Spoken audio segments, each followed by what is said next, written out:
America के द्वारा Iran पर की गई बमबारी के बाद अब सबकी नजरें पाकिस्तान पर टिकी हुई है। सवाल उठ रहे हैं कि क्या पाकिस्तान ने किसी तरह से अमेरिका की मदद की है, खासकर तब जब हाल ही में पाकिस्तानी सेना प्रमुख जनरल मुनीर ने अमेरिकी राष्ट्रपति डोनाल्ड मुलाकात की थी। इस मुलाकात के बाद हमलों ने पाकिस्तान की भूमिका को और अधिक संदिग्ध बना दिया है। हालांकि इन हमलों के बाद पाकिस्तान ने दबाव में आकर एक आधिकारिक बयान जारी किया है और अमेरिका के इस कदम की निंदा की है। पाकिस्तान के विदेश मंत्री और विदेश मंत्रालय ने कहा है कि वे इजरायल द्वारा किए हमलों के बाद के परमाणु प्रतिष्ठानों पर अमेरिकी हमले की कड़ी निंदा करते हैं। पाकिस्तान का कहना है कि नावों की बढ़ती संभावना को लेकर बेहद चिंतित है। पाकिस्तान ने दोहराया है कि ये हमले अंतरराष्ट्रीय सभी मानदंडों का उल्लंघन करते हैं और ईरान को संयुक्त राष्ट्र के हतात्म रक्षा का वैध अधिकार प्राप्त है। ईरान के खिलाफ जारी आक्रामकता से तनाव और हिंसा में अभूतपूर्व वृद्धि बेहद चिंताजनक है और इससे पूरे क्षेत्र में गंभीर हानिकारक प्रभाव हो सकते हैं। पाकिस्तान ने नागरिक जीवन और संपत्तियों के सम्मान की बात करते हुए संघर्ष को तुरंत समाप्त करने की अनिवार्यता पर जोर दिया है।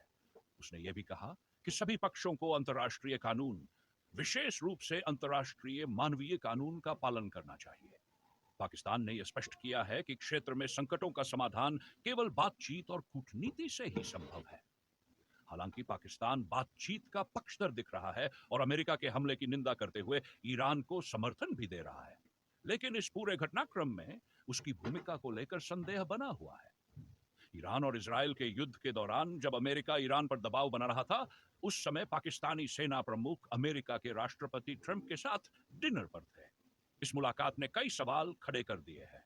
विशेषज्ञों का मानना है कि पाकिस्तान इस पूरे मामले में अमेरिका की मदद कर रहा है और इसी वजह से अमेरिका ने पाक सेना प्रमुख से मुलाकात की योजना बनाई थी, क्योंकि अमेरिका जानता है कि पाकिस्तान में वास्तविक ताकत सरकार नहीं बल्कि सेना के पास है।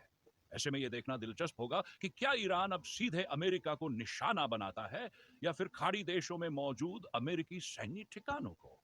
वहीं पाकिस्तान भले ही बयानबाजी से खुद को तटस्थ और शांतिदूत साबित करने की कोशिश कर रहा हो, लेकिन उसका अतीत और बार बार सामने आई उसकी दोहरी नीतियां यह बताने के लिए काफी है कि शक की गुंजाइश अब भी बनी हुई है कि उसने इस मामले में ईरान के साथ धोखाधड़ी